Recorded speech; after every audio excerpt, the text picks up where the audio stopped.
Hey guys, in this video we're going to show you how easy it is to replace the ozone generator. So we have these on our website. You can order these. These are good for 1 year.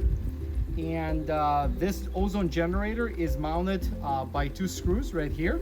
So essentially what we're going to do is we're going to disconnect and unscrew the old one and put the new one in its place. And we're going to disconnect and replace this hose that's connected. You can do this while the whole system is working. So I'll show you right now. You're going to unscrew the ozone generator with a drill. And this whole generator comes out. You want to reuse these screws.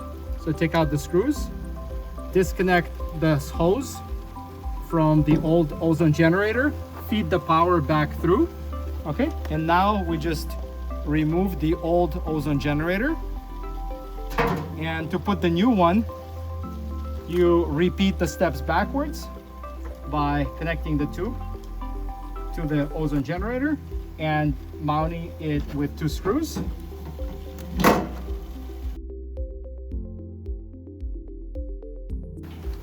And take the ozone power supply, feed it back through your grommet hole, connect your ozone generator to a timer.